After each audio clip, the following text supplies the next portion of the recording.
MTA International, reaching the corners of the earth. Muslim Television Ahmadiyya International کی یہ نشریات ہم آپ کی خدمت میں لندن سے پیش کر رہے ہیں۔ اس وقت آپ کی خدمت میں سیدنا حضرت امیر المومنین خلیفۃ المسیح رابع ایدہ اللہ تعالیٰ بنصر العزیز کا ایک تاریخی خطبہ پیش کیا جا رہا ہے۔ حبیبنا صلی علی محمد صلی علی حبیبنا صلی علی محمد صلی علی رسولنا صلی علی محمد صلی علی رسولنا صلی علی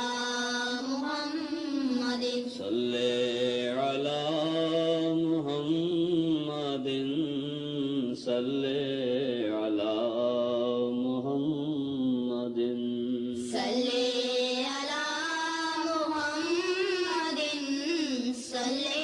علی محمد صلی علی محمد صلی۔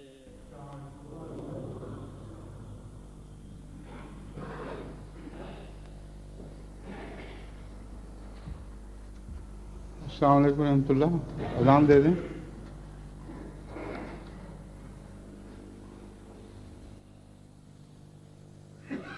اللہ اکبر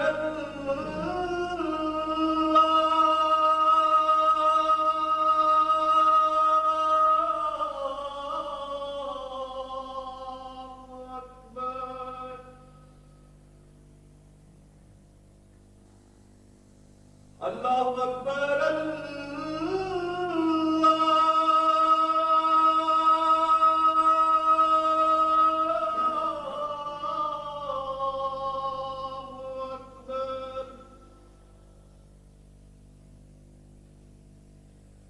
اشہد ان لا الہ الا اللہ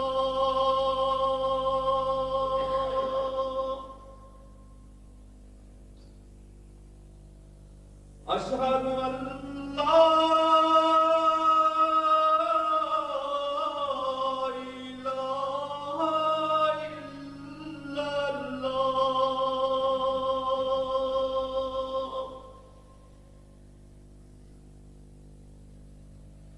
اشہد ان محمد رسول اللہ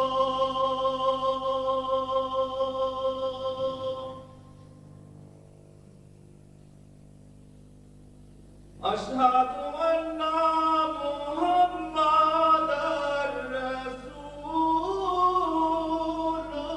اللہ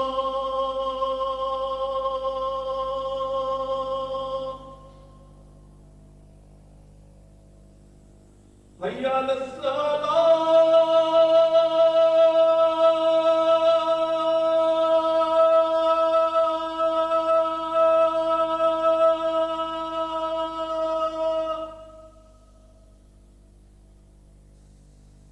حی علی الصلاۃ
أشهد أن لا إله إلا الله وحده لا شريك له وأشهد أن محمدا عبده ورسوله أما بعد فأعوذ بالله من الشيطان الرجيم بسم الله الرحمن الرحيم الحمد لله رب العالمين الرحمن الرحيم مالك يوم الدين إياك نعبد وإياك نستعين اهدنا الصراط المستقيم صراط الذين أنعمت عليهم غير المغضوب عليهم ولا الضالين.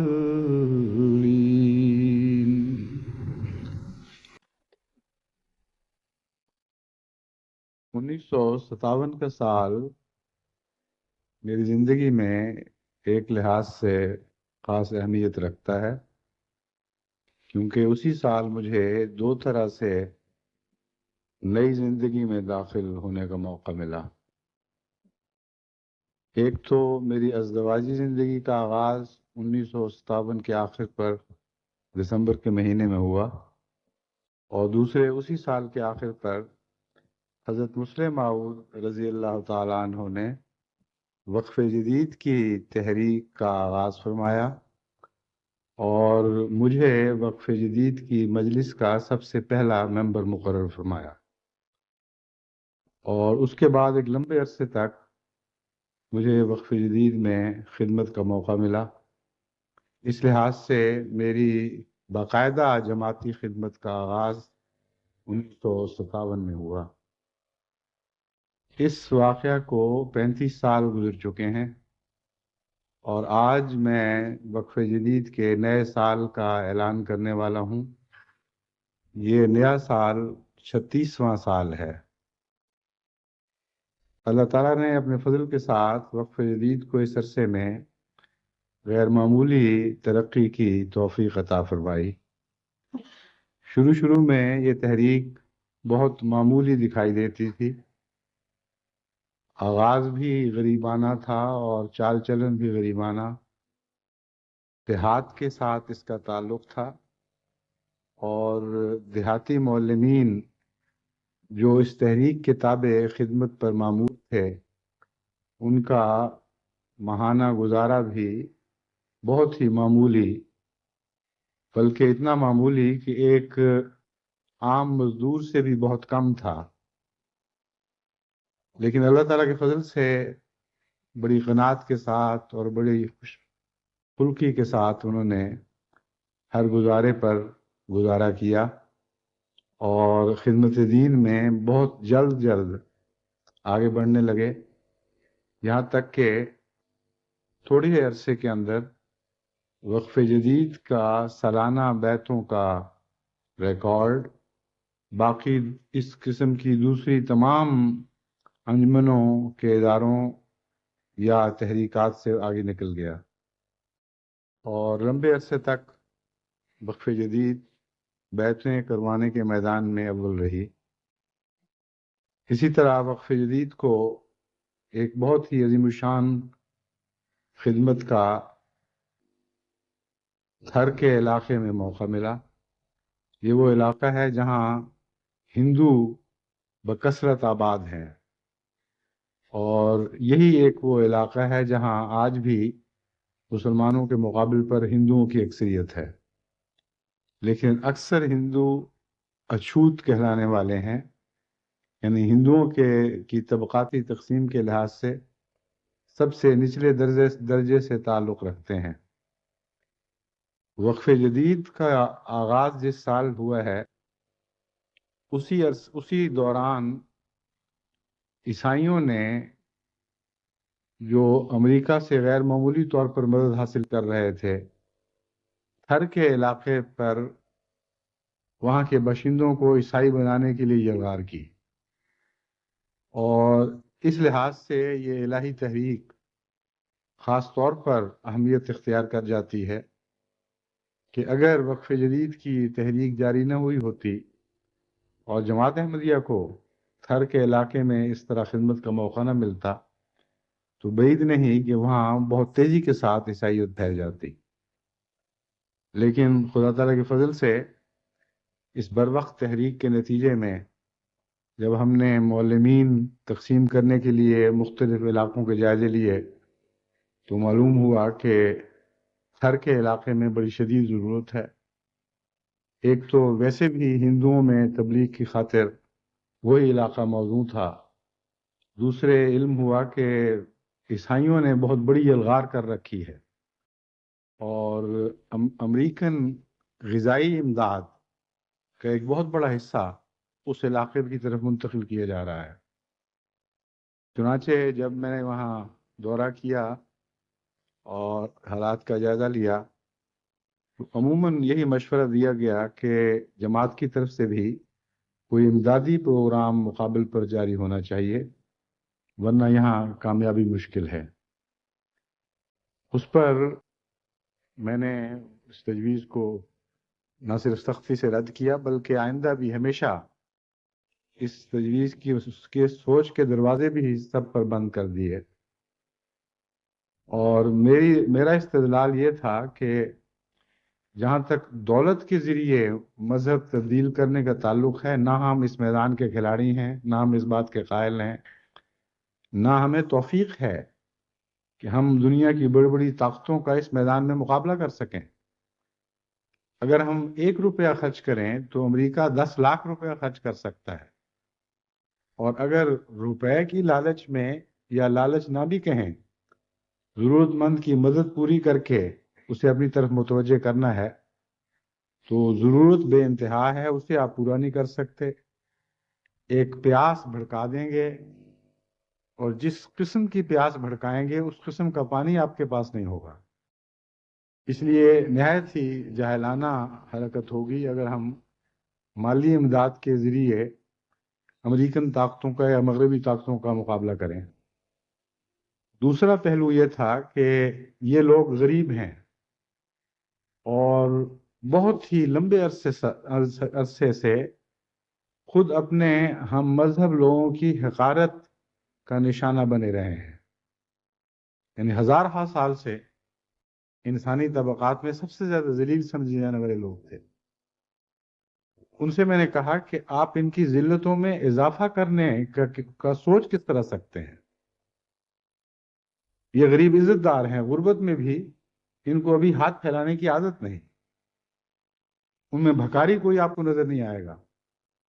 غریب فاقہ کش مزدور کثرت سے دیکھیں گے لیکن کوئی فقیر ان میں دکھائی نہیں دے گا۔ بڑی محنت کش قوم ہے۔ تو میں نے کہا کہ ایک ایسی باعزت قوم کو جس کا نفس معزز ہے اگرچہ بدن غریب ہے، اس کے اندر ایک ہی نعمت ہے خدا کی، اور وہ اس کی عزت نفس ہے۔ آپ اسے بھکاری بنا کر وہ ایک دولت بھی اس کے ہاتھ سے چھین لیں۔ چنانچہ اس استدلال کا خدا کے فضل سے اثر پڑا اور وقف جدید کے معلمین بھی پورے عزم کے ساتھ اس علاقے میں یہ سمجھتے ہوئے گئے کہ ہم نے ان کو عزت نفس عطا کرنے کے لیے جانا ہے، اور یہی پیغام ان کو دیا۔ چنانچہ مقابلہ ایک طرف دولت کا تھا اور ایک طرف اخلاقی عظمت کا، اور معلمین وہاں جا کر عیسائیوں کے مقابل پر یہی پیغام دیتے تھے کہ کچھ لوگ تمہاری بھوک مٹانے کے لیے آئے ہیں، بہت اچھی بات ہے، تمہیں کپڑے پہنانے کے لیے آئے ہیں، یہ بھی بہت اچھی بات ہے، لیکن ساتھ ہی تمہیں بھکاری بنانے کے لیے بھی آئے ہیں۔ اور پیسہ دے کر تمہارا مذہب تبدیل کرنے کے لیے آئے ہیں، اور یہ اچھی بات نہیں۔ ہم تمہیں مزید عزت نفس عطا کریں گے، ہم تمہیں اسلام بھی دیں گے اور اس کے ساتھ تم سے مالی قربانی کے مطالبے بھی کریں گے، اور تمہیں یہ کہیں گے کہ انتہائی غربت کے باوجود کچھ نہ کچھ نیک کاموں میں خرچ کرنے کی عادت ڈالو۔ یہ پیغام بظاہر کڑوا ہے، لیکن در حقیقت تمہیں تحت الثری سے اٹھا کر آسمان کی بلندیوں تک لے جائے گا۔ اور یہ سادہ پیغام ان کے دل پر اتنا اثر انداز ہوا اور اتنا اس نے ان کے دلوں کو لبھایا کہ خدا تعالیٰ کے فضل کے ساتھ عیسائیت کے مقابل پر احمدیت کو وہاں بڑی کثرت کے ساتھ ہندو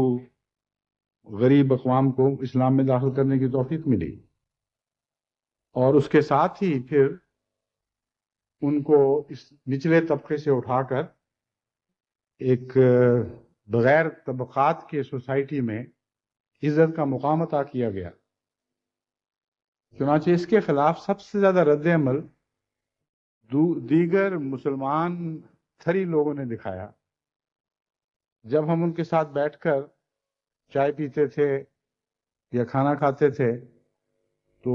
شدید نفرت کا اظہار دوسرے مسلمانوں کی طرف سے کیا جاتا تھا، جن کے مذہب میں طبقاتی تقسیم کا تصور ہی کوئی نہیں، اور ہندو اس نفرت سے ہمیں نہیں دیکھتے تھے بلکہ وہ حیرت سے دیکھتے تھے کہ یہ عجیب لوگ ہیں کہ جنہوں نے اپنی ظاہری عزت کی کوئی پرواہ نہیں کی اور مذہب کے تبادلے کے نتیجے میں ان کے ساتھ برابر ہو گئے ہیں۔ بہرحال ایک لمبا عرصہ اس جد و جہد میں گزرا، یہاں تک کہ خدا کے فضل سے وہاں کی رائیں تبدیل ہوئیں، سوچیں بدلی گئیں اور بہت بڑا انقلاب برپا ہوا۔ مشکل صرف یہ درپیش تھی کہ ان کے اندر گہرا اسلام جذب کرانے کے لیے بہت محنت درکار تھی۔ سادہ محبت کا پیغام، توحید کا پیغام بڑی آسانی سے سمجھ جاتے تھے اور قبول بھی کر لیتے تھے، لیکن بہت بڑی دقتیں اس بات کی راہ میں حائل تھیں کہ باقاعدہ نماز سکھائی جائے اور پھر نماز کا عادی بنایا جائے، روزے سکھائے جائیں اور پھر روزے رکھنے کی عادت ڈالی جائے، وغیرہ وغیرہ، اور اسلام کے پرہیزوں کے متعلق تلقین کی جائے، پاکیزگی کے متعلق تلقین کی جائے، اور پھر اس پر عمل پیرا کرنے کے لیے ان پر ان کی مدد ہو، ان کی نگرانی کی جائے۔ اس عرصے میں، گزشتہ اس تمام عرصے میں مسلسل وقف جدید کے معلمین وہاں یہی کام کر رہے ہیں، اور اگرچہ حالات بہت ہی ناسازگار ہیں، اتنے ناسازگار ہیں کہ آپ اگر جب تک وہاں جائیں نا اس وقت تک آپ کو تصور ہی نہیں ہو سکتا کہ کن مشکلات میں وہاں وقف جدید کے معلمین نے پہلے کام کیا، اور اب بھی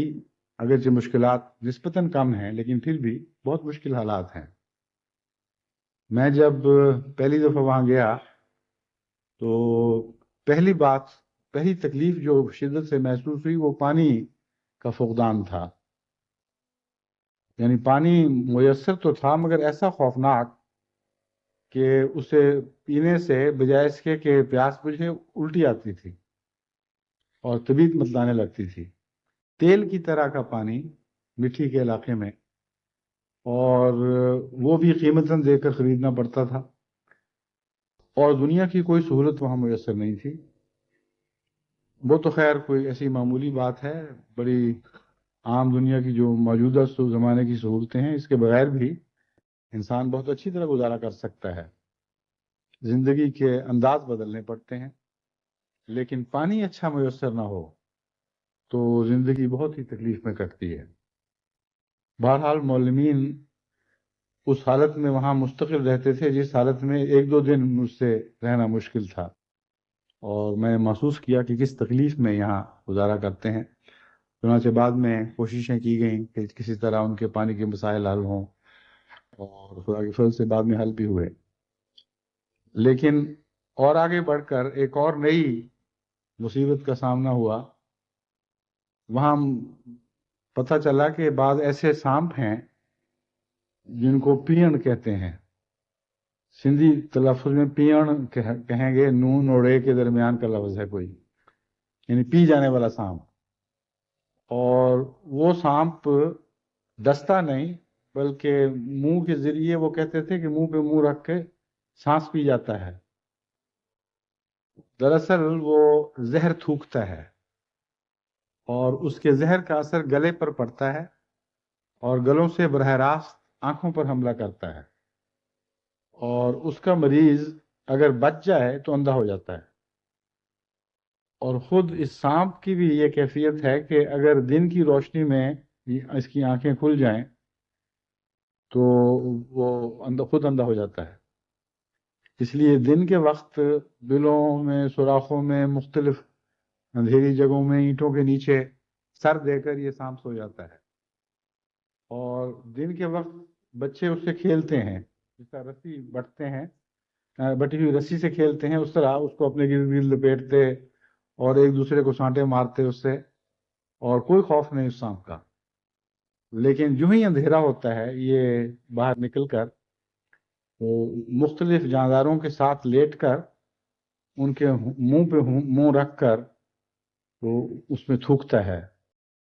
اور کیا اس کو اس میں مزہ ہے، کیا وہ اس سے لذت حاصل کرتا ہے، کوئی نہیں جانتا، لیکن یہ عادت بہرحال اسی طرح ہی ہے۔ چنانچہ وہاں مجھے جب بتایا گیا کہ یہ سانپ ہیں،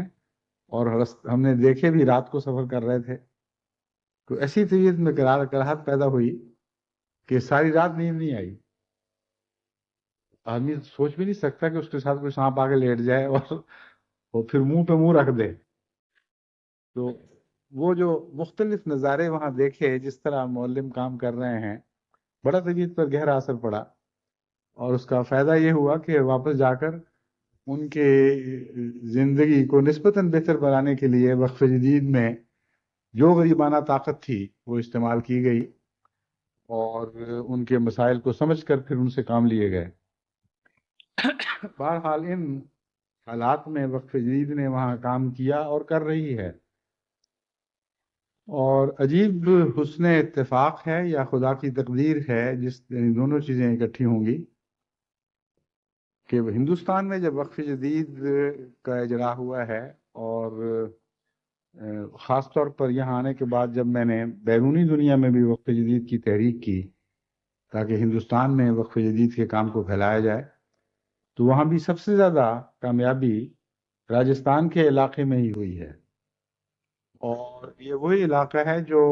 ہندوستان کا تھر سمجھ لیں، یعنی اس طرف سرحد کے اس طرف اگر سندھ کا تھر کا علاقہ ہے تو اس کے پرلی طرف راجستھان کا علاقہ شروع ہو جاتا ہے،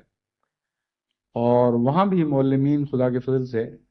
بڑی ہمت سے کام کر رہے ہیں، بلکہ بعض لحاظ سے نامساعد حالات زیادہ ہیں، کیونکہ وہاں خطرات بھی درپیش ہیں۔ یہاں کام کرتے ہوئے ہندوؤں سے احمدیوں کو کوئی خطرہ نہیں تھا، لیکن وہاں چونکہ ہندو مسلم مناقشتیں پیدا ہوتی رہتی ہیں اور بعض دفعہ بہت بڑھ جاتی ہیں، یعنی ہندو مسلم اور مسلمانوں کے درمیان نفرت پھیلانے کے لیے باقاعدہ منظم کوششیں ہوتی ہیں، ملک میں کہیں فساد ہو اس کا اثر ہر دوسری جگہ پڑتا ہے۔ تو راجستھان کے علاقے میں بھی چونکہ ہندو اکثریت سے ہیں، وہاں مسلمانوں کے لیے یہ بھی ایک بڑی مشکل ہے کہ کسی جگہ دنیا میں ہندوستان میں فساد ہو، راجستھان پر اثر پڑ جاتا ہے،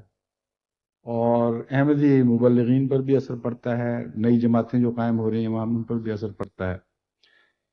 لیکن اللہ تعالیٰ کے فضل سے بہت ہی نڈر مبلغین ہیں، اور ان کے حسن خلق کا اثر بھی بہت ہے۔ چنانچہ ابھی تازہ فسادات کے بعد کی جو رپورٹیں ملی ہیں ان سے معلوم کر کے بہت ہی اللہ تعالیٰ کا شکر ادا کرنے کی توفیق ملی کہ کسی احمدی کو نقصان نہیں ہوا، بلکہ بعض فساد زدہ علاقوں کے ہندوؤں نے احمدیوں کی تائید کی، اور اس علاقے کے مسلمان اس وجہ سے بچ گئے کہ احمدیوں نے جو اسلام کی صورت وہاں پیش کی تھی اس میں کوئی قابل نفرت بات نہیں تھی، بلکہ دل موہ لینے والی باتیں تھیں۔ تو وہاں بھی خدا کے فضل سے اب وقف جدید کو اچھی خدمت کی توفیق مل رہی ہے۔ اور اس کے علاوہ دیہات میں جو روزمرہ کی تربیت کا کام ہے وہ بہت ہی اہمیت رکھتا ہے، اور عموماً اس کی طرف نظر نہ رہنے کے نتیجے میں بڑے گہرے نقصان قوم کو پہنچ جایا کرتے ہیں۔ ہم نے جب پوسٹ سنبھالی تو یہی دیکھا کہ احمدی دیہاتی جماعتیں بڑی مخلص ہیں، قربانی کے میدانوں میں بھی آگے اور بہت ہی جوش کے ساتھ ہر پروگرام میں حصہ لینے والی،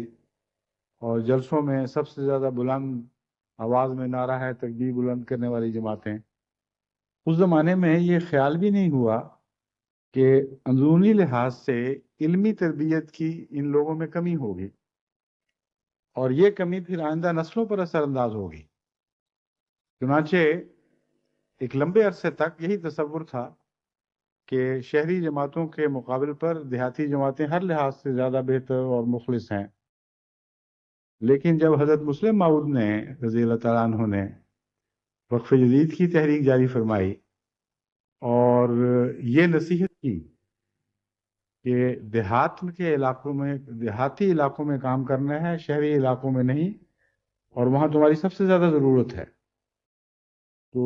اس کے پیچھے کوئی خاص الہی تقدیر کام کر رہی تھی۔ چنانچہ جب میں نے کام کا آغاز کیا تو سب سے پہلا یہ کام کیا کہ منظم جائزہ لیا کہ ہمارے دیہات میں کتنے فیصد نوجوان اسلام کی اس ابتدائی تعلیم سے اچھی طرح واقف ہیں جس کے بغیر انسان مسلمان بن نہیں سکتا، اور مسلمان کی تصویر ابھرتی ہی نہیں ہے۔ جب معمولی سا خاکہ سا دکھائی دے دے گا، ایک ہیولا سا، کہ ہاں شاید یہ مسلمان ہے، مگر نقوش بھرنے چاہیے، بغیر نقوش کے تو کوئی چیز اپنی مکمل صورت میں ظاہر نہیں ہوا کرتی۔ چنانچہ جب ہم نے جائزے لیے تو تعجب ہوا کہ بہت سے ایسے نوجوان ہیں دیہات میں جن کو صحیح لا الہ الا اللہ محمد رسول اللہ بھی نہیں پڑھنا آتا، اور جب اس پہ تعجب ہوا تو پتہ لگا کہ باقی غیر احمدی مسلمانوں میں تو اس سے بہت بڑی تعداد ایسی ہے، کلمہ کا لفظ جانتے ہیں لیکن کلمہ صحیح تلفظ کے ساتھ اور معانی کو سمجھتے ہوئے کس طرح ادا کیا جاتا ہے اس سے ناواقف۔ اور جب مزید جائزہ لیا گیا نمازوں سے متعلق تو پتہ چلا کہ ایک بہت بڑی تعداد ہے، معمولی نہیں، جس کو ساری نماز باترجمہ نہیں آتی۔ یعنی نماز تو اکثر احمدی نوجوانوں کو کچھ نہ کچھ آتی تھی، مگر تلفظ کی خامیاں آپ نظر انداز بھی کر دیں، ترجمے سے ناواقف،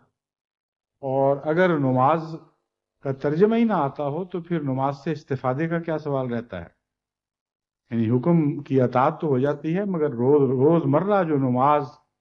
آپ کے اندر نئی زندگی کی لہریں دوڑاتی ہے، نیا روحانی خون عطا کرتی ہے،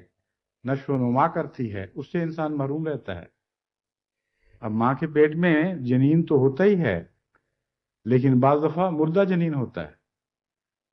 اس کا بھی تعلق رہتا ہے اس خون کی نالی کے ذریعے جو پلیسنٹا سے بچے تک منتقل ہوتی ہے، لیکن وہ نالی بند ہو جاتی ہے یا کوئی اور کسی اور نقص کی وجہ سے وہ خون پہنچنا بند ہو جاتا ہے، تو ماں کے پیٹ میں جنین تو ہے لیکن مردہ جنین ہے۔ اسی طرح وہ لوگ جو نماز پڑھتے تو ہیں لیکن نماز کے مطالب نہیں سمجھتے، اس کے آداب نہیں جانتے، اس کا فلسفہ نہیں سمجھتے، روزمرہ اس کے ذریعے خدا سے تعلق نہیں پیدا کرتے، ان کی نماز ایسی ہے جیسے ایک جنین ہے جو پڑا ہوا ہے، جب تک پیٹ میں ہے اس وقت تک اس کی حالت مخفی ہے، ہم نہیں کہہ سکتے کہ زندہ ہے یا نہیں ہے، لیکن موت کے بعد جب اس نے بچے کی طرح باہر آنا ہے اس وقت پتہ چلے گا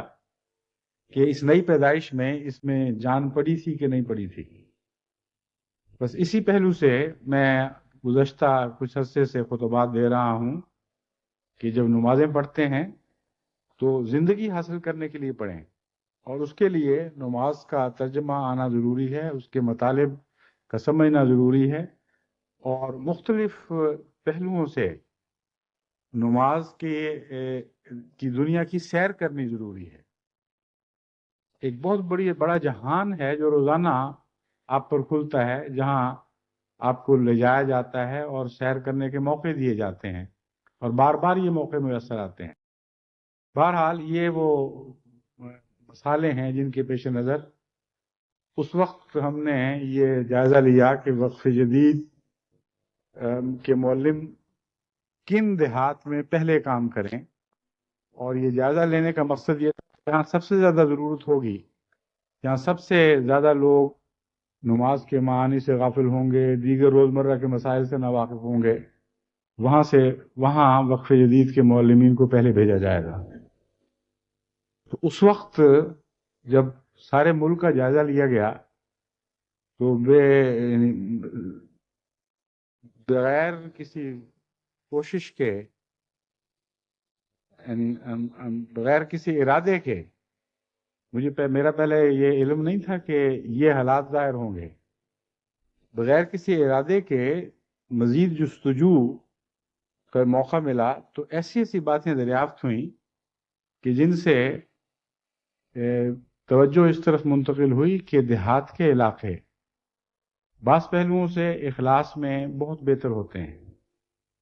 لیکن بعض پہلوؤں سے دین کے علم میں اتنا پیچھے رہ جاتے ہیں کہ وہ آئندہ زمانوں میں نہایت خطرناک نتائج پیدا کر سکتے ہیں۔ آپ کی آنکھوں کے سامنے دیکھتے دیکھتے ایک نسل آپ کے ہاتھ سے نکلتی چلی جا رہی ہے اور آپ کو پتہ نہیں لگ رہا، یہاں تک کہ دین کے علم سے بے بہرا خالی اخلاص اندھی تقلید پیدا کیا کرتا ہے، اور اس کے نتیجے میں پھر ملائیت ابھرتی ہے، اور گدھوں کی طرح جس طرف چاہیں ایسے لوگوں کو ہانک کر لے جائیں، جو چاہیں ان کا دین بنا کر ان کو بتا دیں کہ یہ تمہارا دین ہے،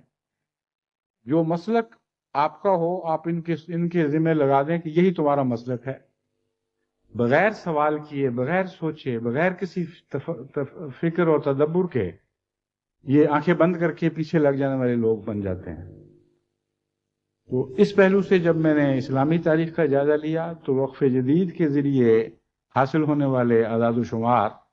نے مجھے اسلامی تاریخ کے ایک پہلو سے المیہ کو سمجھنے کا موقع ملا، اور قرآن کریم کی اس آیت کریمہ کو سمجھنے کا موقع ملا، جس میں اللہ تعالیٰ فرماتا ہے کہ تم سے پہلے ایسی قومیں گزری ہیں، یعنی یہود، جن کا دین بالآخر ایسے ہو گیا تھا جیسے گدھوں پر کتابیں لا دی گئیں۔ اللہ تعالیٰ فرماتا ہے ان لوگوں کی طرح نہ بن جانا کہ جن کے علماء کا یہ حال تھا کہ جیسے گدھوں پر کتابیں لا دی گئی ہوں اور اس سے وہ صحیح استفادہ نہ کر سکتے ہوں۔ اس تمثیل میں بہت ہی گہری حکمتیں پوشیدہ ہیں، اور پہلی بار اس کی گہرائی کا علم مجھے اسی زمانے میں ہوا جب میں وقف جدید کے سلسلے میں علاقوں کے جائزے لے رہا تھا اور دیہاتی جماعتوں کے حالات کو اعداد و شمار کی صورت میں دیکھ رہا تھا۔ اس وقت پتہ چلا کہ قومیں جب دین سے بے بہرا ہونے لگتی ہیں تو ایسے علماء کے سپرد دین کا بوجھ کر دیتی ہیں جن کی اپنی حالت گدھوں کی طرح ہوتی ہے، اور یہ مثال بہت ہی حسین مثال ہے۔ انسان گدھے کی پیٹھ پر وہی بوجھ ڈالتا ہے جو اس کو اٹھانا مصیبت لگتا ہے، اور محض اٹھانے سے اس کو کوئی لذت محسوس نہیں ہو رہی ہوتی اور فائدہ نہیں ہوتا۔ اب کتابیں تو پڑھنے سے فائدہ دیتی ہیں اور پڑھنے سے ہی لذت دیتی ہیں، صرف کتابیں اٹھائے پھرنے کا تو کوئی مزہ نہیں۔ تو جب دین کی باتیں ایسی ہو جائیں کہ وہ بوجھ ہی بن جائیں، نہ ان کا ذاتی علم رہے، نہ ان کے پڑھنے کا شوق رہے، تو انسان جس طرح ایک کتابوں کا انبار گدھے کی پیٹھ پر لاد دیتا ہے، اس طرح قومیں اپنی دینی ذمہ داریاں ان علماء کی پیٹھ پہ لاد دیتی ہیں جن کی اپنی حالت اس زمانے تک گدھے جیسی ہو چکی ہوتی ہے. یعنی کتابوں کا بوجھ اٹھانے کے باوجود اس کے علم سے بے بہرا ان کے علم سے بہبارہ اور ان کی معرفت سے عاری ہوتے ہیں. تو قرآن کریم سے پتہ چلتا ہے کہ یہود پر ایسے ہی ایک وقت آیا تھا کہ جب قوم نے اپنے دین کو بوجھ سمجھ لیا اور بوجھ سمجھ کے انہوں نے بوجھ اٹھانے والے مزدور ڈھونڈے، اور وہ کثرت سے ایسے علماء موجود تھے جنہوں نے اس بوجھ کو اٹھا لیا، لیکن دینی لحاظ سے ان کے رہنما بھی وہ گدھے بن گئے. اور جب گدھے قوم کے رہنما بن جائیں تو اس قوم کا ہلاک ہو جانا ایک منطقی نتیجہ ہے. بس قرآن کریم نے یہ مثال بہت ہی گہری بیان فرمائی اور ہمیں نصیحت فرمائی کہ دیکھو، پہلے ایک ایسا زمانہ گزر چکا ہے جبکہ ایک مذہبی قوم دین کے علم میں دلچسپی چھوڑنے کے نتیجے میں اس علم کو بوجھ سمجھنے لگی تھی،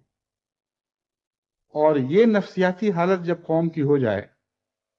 تو جن لوگوں پر وہ بوجھ ڈالا جاتا ہے وہ خود بھی اس نفسیاتی حالت کا پھل ہوا کرتے ہیں اور قوم سے الگ نہیں ہوا کرتے.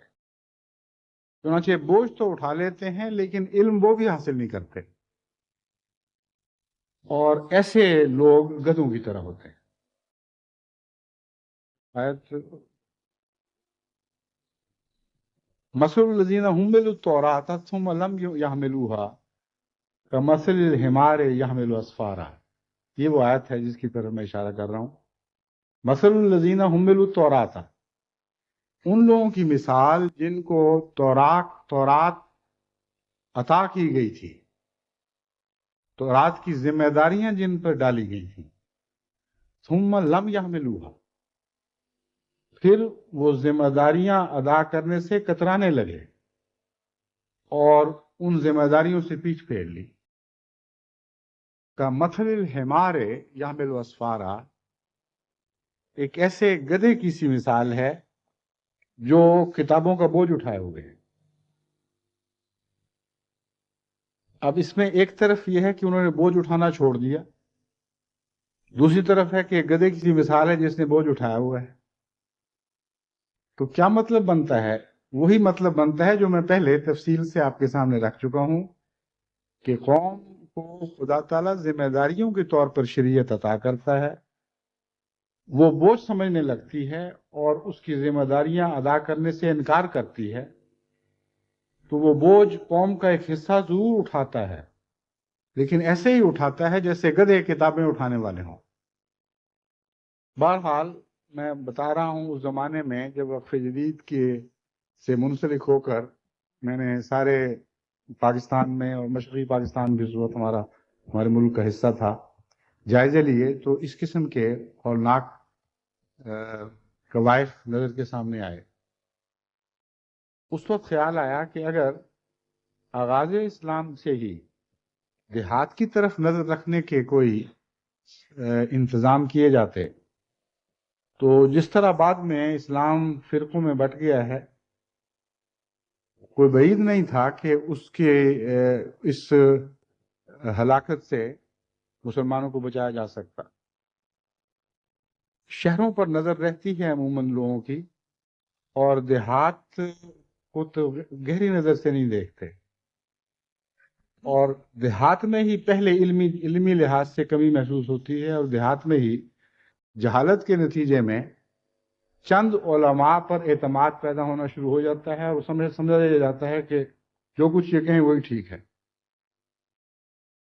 اور قرآن فرماتا ہے کہ اس دور کے علماء جبکہ عموماً دین میں دلچسپی کم ہو جائے، خود بھی گدھوں کی طرح ہو جایا کرتے ہیں. بس یہ وہ المیہ تھا جس سے بچنے کے لیے وقف جدید کا آغاز ہوا چنانچہ جب ہم نے دیہات کے جائزے لینے کے بعد مریضوں پر نظر ڈالی، ان کی تعداد دیکھی، تو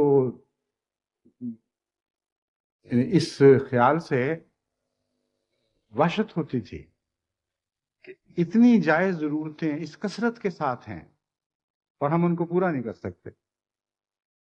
ویسی ہی مثال ہے کہ کون ہے جو نہیں ہے حاجت مند، کس کی حاجت روا کرے کوئی۔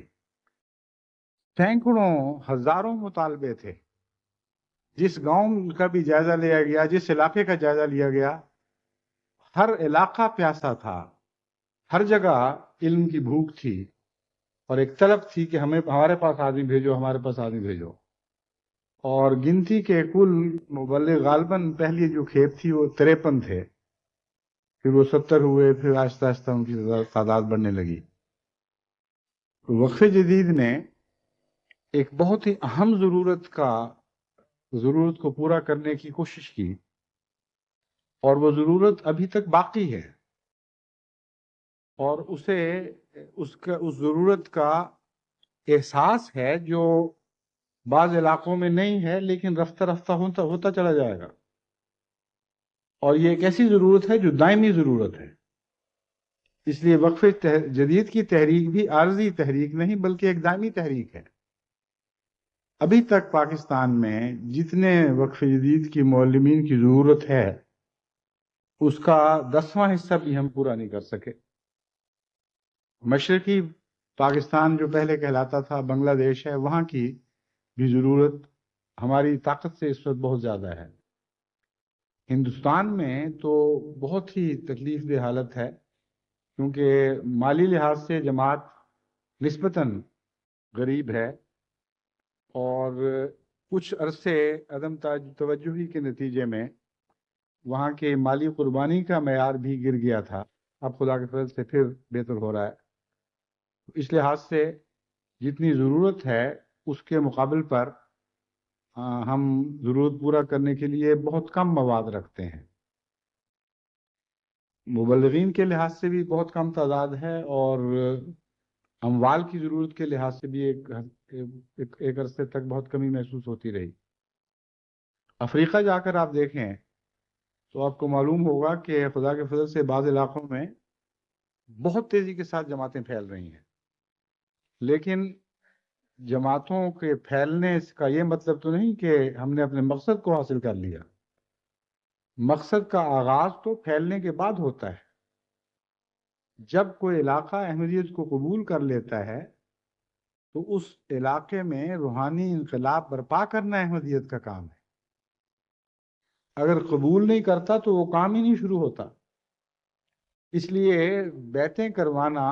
آخری مقصود نہیں ہے، بلکہ بیعتیں کروانا آخری مقصود کی طرف پہلا قدم اٹھانے کا ایک ذریعہ ہے۔ بس یہ سارے افریقہ کے علاقے جہاں کثرت کے ساتھ جماعتیں پھیلی ہیں، وہاں اب وقف جدید کی قسم کی تحریکوں کے خاموش مطالبے ہو رہے ہیں، یعنی بزبان حال وہ علاقے کہہ رہے ہیں کہ یہاں بھی وقف جدید جاری کی جائے۔ انشاءاللہ وقت آئے گا کہ دنیا کے ہر ملک میں یہ تحریکیں جاری ہوں گی، اور وقف جدید کے ذریعے دیہاتی جماعتوں کی علمی روحانی ضرورتیں پوری کی جائیں گی۔ اب میں آپ کے سامنے مختصراً گزشتہ سال کے یا سال رواں کے مالی قوائف رکھتا ہوں۔ اس ضمن میں آپ کو یہ بتا دینا چاہتا ہوں کہ چند سال پہلے، غالباً 5 سال پہلے، میں نے باہر کی دنیا کے لیے بھی وقف جدید کے چندے میں شامل ہونے کی اپیل کی تھی، اور یہ گزارش کی تھی کہ اگرچہ اب تک یہ تحریک پاکستان تک محدود رہی ہے، اور اب بنگلہ دیش میں، بعد میں بنگلہ دیش میں بھی اس میں شامل سمجھا جانا چاہیے، کیونکہ پہلے وہ پاکستانی تھا، لیکن ہاں، اور ہندوستان میں بھی، لیکن امر واقعہ یہ ہے کہ ہندوستان میں جتنی ضرورت ہے اتنا روپیہ ہندوستان نہیں دے سکتا۔ اس لیے باہر کی جماعتیں چندوں میں شامل ہو جائیں، اگرچہ ان کے اپنے اپنے ملکوں میں وقف جدید کا کام بے شک شروع نہ ہو، مگر چندوں کی برکت میں وہ شامل ہو جائیں، سعادت میں شامل ہو جائیں۔ اللہ تعالیٰ کے فضل کے ساتھ جماعت نے بہت ہی مثبت جواب دیا، اور بہت تقریباً 52 ملک ایسے ہیں جن میں خدا تعالیٰ کے فضل سے باقاعدہ وقف جدید کا چندہ آنا شروع ہو گیا۔ اس سال جب ہم نے جائزہ لے کر پہلے 10 ممالک کی فہرست تیار کی کہ جو وقف جدید کی قربانی میں اول آئے ہیں، یعنی اول، دوم، سوم 10 نمبر تک آئے ہیں، تو یہ دیکھ کر خوشی ہوئی کہ جرمنی کی جماعت جو تحریک جدید میں بھی اول تھی، وقف جدید میں بھی اول رہی ہے، اور پاکستان کو میں اس میں شامل نہیں کر رہا۔ پاکستان تو خدا کے فضل سے اپنی اولیت کو ہر پہلو سے برقرار رکھے ہوئے ہے، اور ابھی تک دنیا کا کوئی ملک ایسا نہیں جو ثبات قدم کے لحاظ سے، آزمائشوں پر رضا اور صبر کے ساتھ پورا اترنے کے لحاظ سے، قربانیوں کے لحاظ سے، اور کثرت کے ساتھ باخدا انسان پیدا کرنے کے لحاظ سے پاکستان کے مقابل پر ہو۔ تو پاکستان کی وہ اولیت جو ہندوستان سے ہجرت کے بعد اس کو عطا ہوئی، وہ بفضل ہی تعالیٰ ابھی تک قائم ہے۔ تو آئندہ جو میں اعداد و شمار آپ کے سامنے رکھتا ہوں، اس میں آپ پاکستان کو شامل نہ سمجھیں، اس کے علاوہ کے اعداد و شمار ہیں۔ جرمنی اول رہا ہے، اور تحریک جدید میں بھی اول تھا، اور تعجب اور خوشی والا تعجب اس بات پر ہے کہ ہندوستان دوسرے نمبر پر آ گیا ہے۔ گویا باقی امور میں مختلف قسم کے جو چندے ہیں ان میں ہندوستان کا نمبر بہت پیچھے ہے، لیکن وقف جدید میں خدا کے فضل سے ہندوستان اس وقت دنیا کی جماعتوں میں دوسرے نمبر پر آ گیا ہے۔ تحریک جدید میں ہندوستان کی پوزیشن 6 نمبر پر تھی، برطانیہ 3 نمبر پر ہے،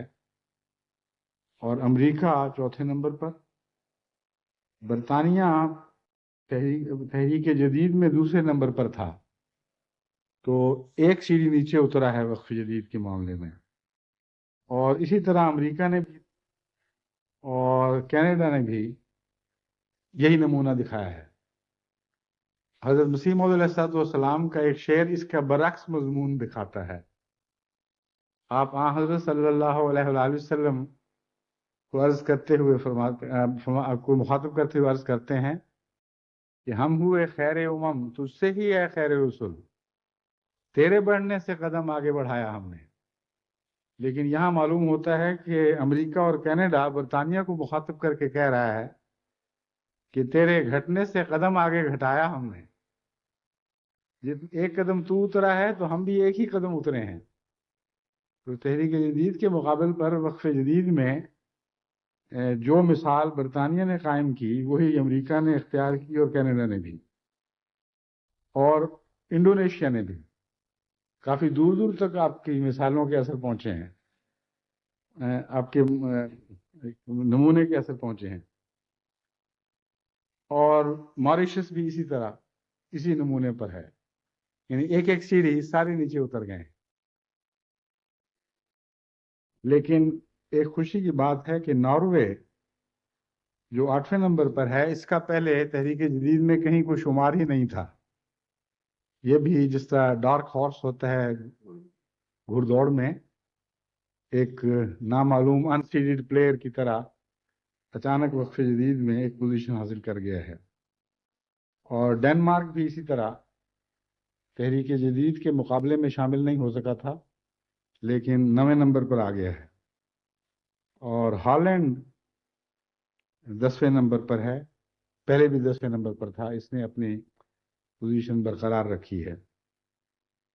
جہاں تک فی کس چندہ دینے کا تعلق ہے، تحریک جدید میں جاپان خدا کے فضل سے دنیا کے سب ممالک میں آگے تھا، اب سوئٹزرلینڈ نے یہ پوزیشن حاصل کر لی ہے، یعنی فی کس وقف جدید کا چندہ دینے کے لحاظ سے سوئٹزرلینڈ نمبر 1 ہے، پھر امریکہ، پھر ایران، پھر جاپان، پھر ہالینڈ اور فرانس اکٹھے، اور پھر فجی، پھر کینیڈا، پھر جرمنی، اور 10ویں نمبر پر یو کے ہے۔ اس پہلو سے امریکہ نے اور کینیڈا نے یو کے کی پیروی نہیں کی اور بچ گئے۔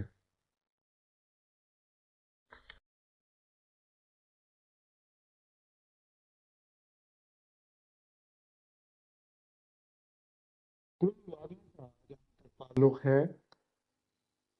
یہ بھی میں پاکستان کے وعدے اور وصولیوں کا ذکر چھوڑ کر صرف بیرون کا کر رہا ہوں۔ سال 1989 میں وعدے 63,552 پاؤنڈ کے تھے۔ ان وعدوں میں بہت سے ایسے ممالک شامل نہیں ہیں جن سے روپیہ منتقل نہیں ہو سکتا، یا جو اپنے اعداد و شمار بہت تاخیر سے بھجواتے ہیں۔ اس ضمن میں یہ آپ کو بتا دینا چاہتا ہوں کہ ہمارا شعبہ مال خدا کے فضل سے بڑی مستعدی سے کام کرتا ہے۔ اگرچہ یہاں ہمارے شعبہ مال تحریک جدید میں کوئی بھی مستقل تنخواہ دار یا تنخواہ تو ہماری چلتی نہیں، گزارہ الاؤنس سمجھ لیں، گزارہ الاؤنس پانے والا کارکن نہیں ہے، اور صرف 2 کارکن ایسے ہیں جو طوعی طور پر اور ایک خدمت بجا لا رہے ہیں وقف کی طرح، مگر طوعی طور پر۔ ان میں ہمارے وکیل المال، یا ایڈیشنل وکیل المال کہنا چاہیے، اصل وکیل المال تو ربوہ میں ہے، ایڈیشنل وکیل المال محمد شریف صاحب اشرف ہیں، اور ان کے ساتھ چودھری صاحب محمد رفیق صاحب وہ خدمت سر انجام دیتے ہیں۔ دونوں ہی خدا کے فضل سے رضاکارانہ خدمت کرنے والے ہیں، لیکن ایسا عمدہ کام سنبھالا ہے کہ یوں معلوم ہوتا ہے جیسے پورا ایک بڑا دفتر کام کر رہا ہے، اور گھڑی کی طرح باقاعدگی کے ساتھ اپنے اپنے وقت پر جو کام ہونے چاہیے وہ شروع کر دیتے ہیں۔ چنانچہ ان کا طریق یہ ہے کہ دسمبر کے آغاز سے 2-1.5 مہینے پہلے سے باقاعدہ تمام جماعتوں کو یہ خط لکھنے شروع کر دیتے ہیں کہ وقف جدید کا سال اختتام پذیر ہے، آپ فوراً رپورٹیں تیار کریں،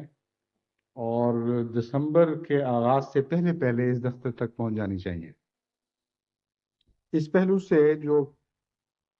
جماعتوں کا رد عمل ہے وہ اتنا خوشکن نہیں ہے۔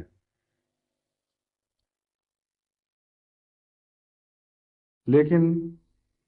گزشتہ سال کے مقابل پر پھر بھی کچھ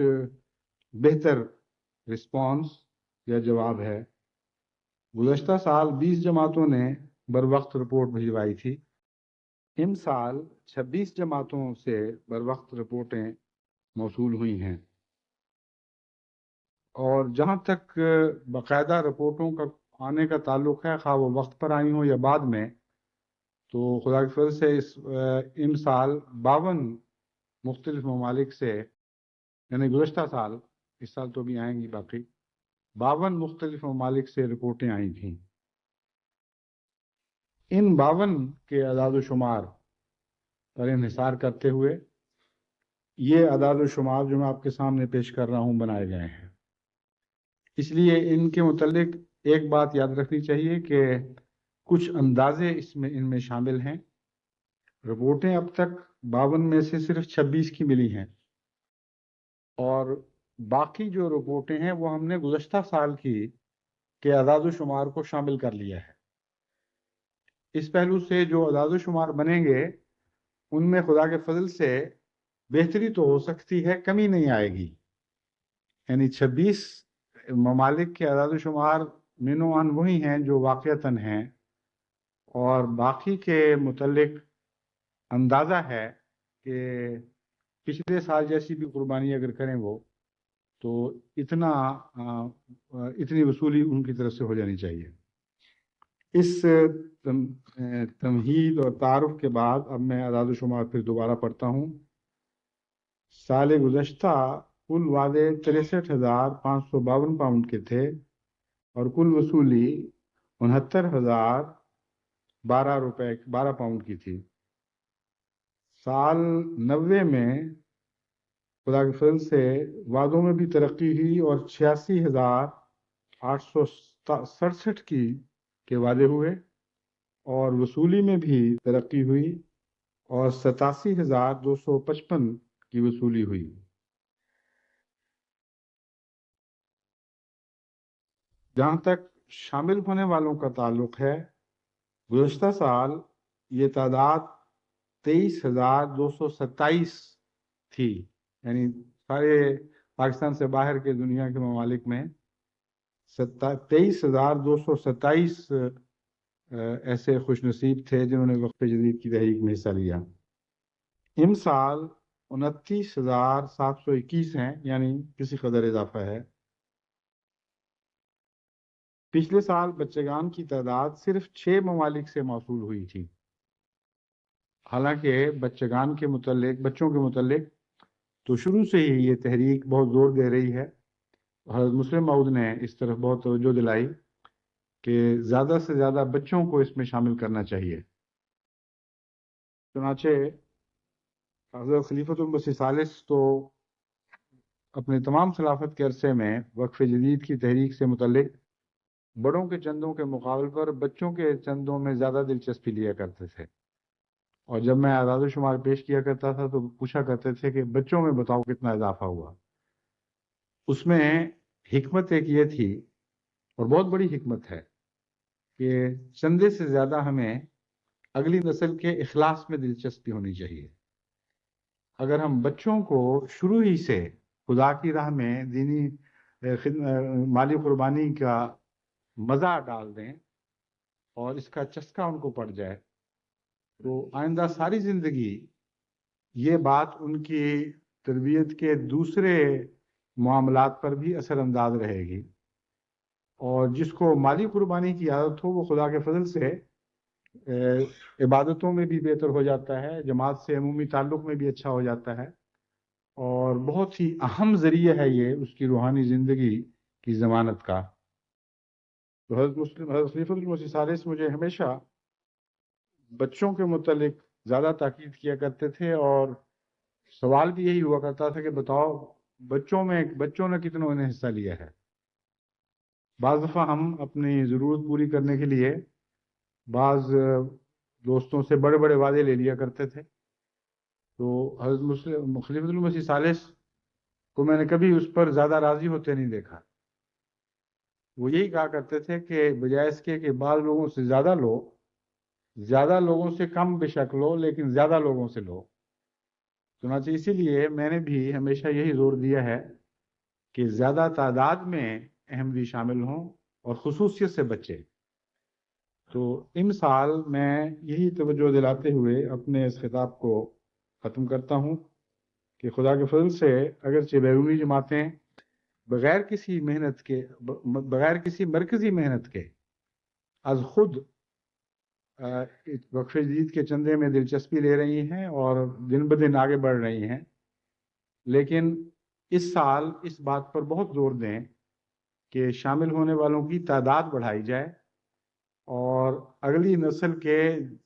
زیادہ سے زیادہ بچے بے شک کم سے کم دیں مگر وقف جدید میں ضرور شامل کر لیے جائیں۔ اس سے انشاءاللہ تعالی آئندہ نسلوں کے دین کی، ان کے اخلاص کی بھی حفاظت ہوگی اور ان کی ضمانت ہوگی۔ اللہ تعالی ہمیں توفیق عطا فرمائے کہ تمام دنیا میں پھیلے ہوئے اور بڑھتے ہوئے اور مزید ابھر کر نظر کے سامنے آتے ہوئے دینی تقاضوں کو پورا کریں اور خدا کی رضا کے مطابق ان کو پورا کر سکیں۔ وقف جدید کی کل آمد اس وقت تک تقریباً 72 لاکھ سے کچھ زائد ہے، اور یہ 34 سال ختم ہوئے ہیں، 35ویں سال میں اب ہم جا رہے ہیں۔ میں نے پتہ کروایا ہے، میرا نہیں خیال کہ تحریک جدید کو بھی 34ویں سال میں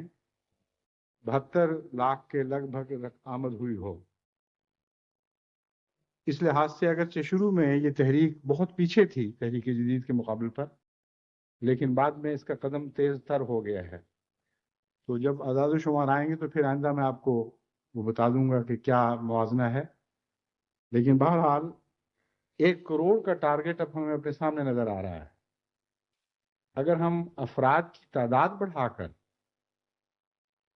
1 کروڑ کا ٹارگٹ حاصل کر لیں تو ایک بہت ہی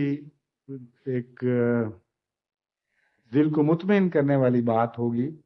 اور ایمان افروز بات ہوگی کہ وقف جدید کی تحریک جو بظاہر معمولی سی تحریک کے طور پر جاری ہوئی تھی، وہ خدا کے فضل سے اس تیزی کے ساتھ ترقی کر رہی ہے کہ صرف اسی تحریک کا سالانہ وعدہ 1 کروڑ روپے تک پہنچ گیا ہے۔ اللہ تعالیٰ ہمیں اس کی توفیق عطا فرمائے۔ دعاؤں کے ذریعے بھی مدد کریں، کیونکہ کوئی دنیا کی دینی تحریک صحیح معنوں میں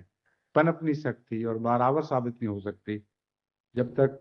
آسمان سے اس کو پھل نہ لگیں، اور آسمان سے پھل دعاؤں ہی کے ذریعے حاصل کیے جاتے ہیں۔ اللہ تعالیٰ ہمیں توفیق عطا فرمائے۔